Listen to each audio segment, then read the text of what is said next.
बिस्मिल्लाहिर्रहमानिर्रहीम जी, अस्सलाम वालेकुम। मैं हुमारी अली, आप देख रहे हैं मेरा चैनल। जहांगीर तरीन के भाई आलमगीर तरीन का आखिरी खत बहुत सारे राज में नकाब कर रहा है। भाई ने खत में जहांगीर तरीन के अहम किरदार का भी जिक्र किया। सुबह 6 से 7 के दरमियान सर में गोली किसने मारी, कैसे मारी गई, कौन वहां पे मौजूद था। क्या ये खत जो है जिसमें तारीफ़ें की गई हैं या जिसमें बुराइयां की गई हैं या टू द पॉइंट बात की गई है या उस तरह से बात की गई है जिस तरह से दुनिया को दिखाना चाहिए, क्या ये वाकई उन्होंने मरने से पहले खुद ये खत लिखा है या किसी ने उनको गोली मार के जो है अपनी राइटिंग में खत लिखकर उनके नाम से मंसूब कर दिया है। आलमगीर तरीन ने 63 साल से छुपाई हुई जो बातें थीं उनको बेनकाब किया है, उन पर से पर्दा उठाया है। आप सबको पता है कि जी अब बड़ा अफसोसनाक वाक़या हुआ है जहां पर पुलिस कह रही है, एंगल तो दिया जा रहा है कि जी खुदकुशी है, पुलिस कह रही है कि जी खुदकुशी हुई है, जहांगीर तरीन किसी तारुफ के मोहताज नहीं है, उनके भाई आलमगीर तरीन जाए वकूआ से जो है आले कत्ल भी बरामद हो गया है। पुलिस कह रही है कि हम हर एंगल से तफ्तीश करेंगे, देखेंगे कि कहीं मर्डर तो नहीं हुआ हुआ। लेकिन आपको भी पता है कि गवर्नमेंट किसकी है और जहांगीर तरीन अगर खुद इसमें इन्वॉल्व हैं, क्योंकि हरीम शाह ने तो बड़े इल्ज़ाम लगा दिए इन पर, तो क्यों इन्वेस्टिगेशन होने देंगे। अभी जी जाए वकूआ से पुलिस को मिलने वाला खत बहुत ही अहम सवालात उठा रहा है। आखिरी खत में उन्होंने जहांगीर तरीन का नाम भी तहरीर किया है। आपको थोड़ा सा बताते चलूं कि इब्तदाई तफ्तीश के मुताबिक आलमगीर तरीन के सर में सुबह 6 से 7 के दरमियानी वक्त में गोली जो है वो मारी गई है या लगी है।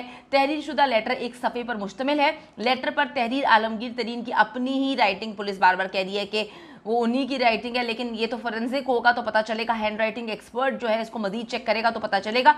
अच्छा जी, मैं आपको ये भी बताती चलूँ कि ये है वो ख़त जो उन्होंने इंग्लिश में लिखा है, उन्होंने लिखा है या उनसे मंसूब कर दिया गया है, उसको मैंने ट्रांसलेट किया, आपको बताऊंगी। और एक और इम्पॉर्टेंट बात आपको बताऊंगी कि उनकी पोस्टमार्टम रिपोर्ट भी इस वक्त आ चुकी है, उसमें भी क्या कहानियां हैं, क्योंकि जिसकी हुकूमत, जिसके पास पावर, जिसके पास पैसा पाकिस्तान में, उसके मुताबिक हर चीज़ होती है। अच्छा जी, आखिरी खत बड़ा इंपॉर्टेंट है, अपने हाथ से वो बार बार पुलिस कह रही है लिखा है, हालांकि पुलिस खुद को गैब का इल्म तो नहीं है ना, उसको पहले पूरी की पूरी इन्वेस्टिगेशन होनी चाहिए कि उन्होंने खुद भी लिखा है या किसी ने लिखा है। अब जी उन्होंने लिखते हैं वो कि जी मरने से पहले मैं भरपूर ज़िंदगी जी रहा था, मैं खुदकुशी जैसा काम कभी भी नहीं करना चाह रहा था। ज़िंदगी बहुत खूबसूरत है और इसको हर हाल में जीना चाहिए। उन्होंने मजीद लिखा कि कुछ अरसा कबल में श्रीलंका छुट्टियों पे गया था, लेकिन जब बीमारी ने घेरा तो मैंने मुख्तलिफ दवाइयाँ खाई जिसकी वजह से मेरा चेहरा और जिल्द मुतासर होने लगे, बहुत सारे मसाइल पैदा हो गए।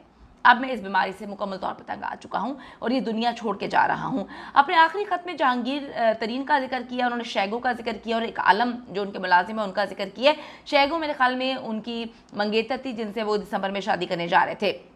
अपने आखिरी खत में उन्होंने लिखा कि शैगो, तुम ही वो वजह हो जिसके लिए मैं अपनी जान नहीं देना चाह रहा था। मैं तुम्हें दीवानों की तरह चाहता हूँ और ये कदम उठाने पर मैं माजत खा हूँ। आलमगीर तरीन का कहना था कि मैं अपनी ज़िंदगी डॉक्टर्स के चक्कर लगाते हुए नहीं गुजारना चाहता। उन्होंने जहांगीर तरीन का नाम तहरीर किया कि वो फैमिली मेम्बर्स का ख्याल रखें, फिर उन्होंने फैमिली मेम्बर्स के नंबर्स भी तहरीर कर दिया। हालांकि अगर ख्याल रखना होता तो क्या जहांगीर तरीन के पास अपने ही फैमिली मेम्बर्स के नंबर नहीं है, लिखने की क्या ज़रूरत थी। अच्छा, आलमगीर तरीन ने अपने ज़ाती मुलाजिम आलम का भी जिक्र किया है कि उसने मेरा हमेशा बहुत अच्छे से ख्याल रखा और जहांगीर तरीन तुम भी आलम का ख्याल रखना।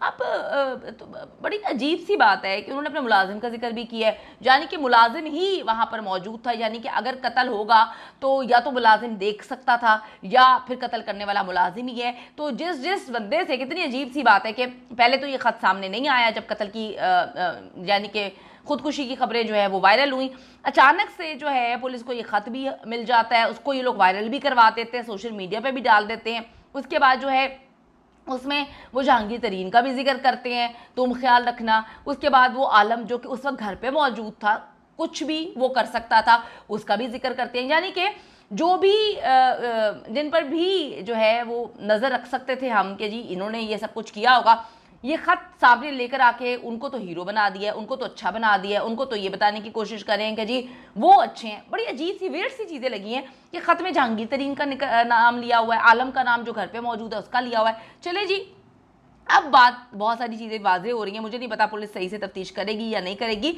अब जी उन्होंने कहा है कि आलमगीर खान तरीन ने पिस्टल से अपने सर में गोली मारकर खुद को अपनी नींद सुला लिया, पुलिस कह रही है। पुलिस का कहना है खुदकुशी के वक्त वो लाहौर के इलाके गुलबर्ग में वाक़ अपने अपार्टमेंट में मौजूद थे।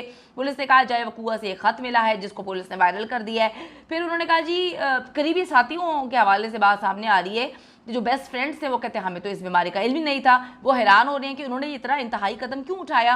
अब जी पुलिस जो है मुलाजिम से भी तफ्तीश कर रही है। मुलाजिम कहता है कि जी मैं गया, मुझे जवाब नहीं मिला, फिर मैंने जहांगीर तरीन को कॉल की, वटेवर ये सारी कहानी मैं आपको बता चुकी हूँ। अभी दिसंबर में वो शादी करने वाले थे और वो बहुत मोहब्बत करते थे उनसे। 63 साल उनकी उम्र थी। ये बात दुरुस्त है कि जी मोहब्बत की शादी करना चाहते थे, लेकिन अब वो हम में नहीं है। ये अब जो है जहांगीर तरीन का भी स्टेटमेंट सामने आ गया है। अच्छा जी, मैं थोड़ा सा बताती चलूँ, इस वक्त अभी तकरीबन 2 मिनट पहले पोस्टमार्टम रिपोर्ट आई है। उसके मुताबिक जो है पुलिस कहती है पोस्टमार्टम रिपोर्ट में जहांगीर तरीन के भाई आलमगीर तरीन के जो गोली है सर के एक तरफ कान के ऊपरी हिस्से पर लगी है। गोली कनपट्टी से दाखिल होकर बाईं तरफ से निकल गई है। रिपोर्ट के मुताबिक गोली लगने से दिमाग की जो वेन्स है बुरी तरह से मुतासिर हुई हैं। मौत बहुत ज़्यादा खून बहने की वजह से हुई है। पोस्टमार्टम रिपोर्ट में बताया गया है कि वो आलमगीर तरीन के जिस्म पर तशद्दुद के कोई भी निशान नहीं देखते हैं और ना ही नशे की ज्यादती का कोई शवाहिद मिला। अल्लाह बेहतर जानता है। ये ख़त तो बड़ा मिस्टीरियस लग रहा है, बड़ा खौफनाक लग रहा है कि जिस पर शक था उन्हीं की तारीफ़ें कर दी हैं। पुलिस को इन्वेस्टिगेशन करनी चाहिए, वैसे उम्मीद कोई भी नहीं है।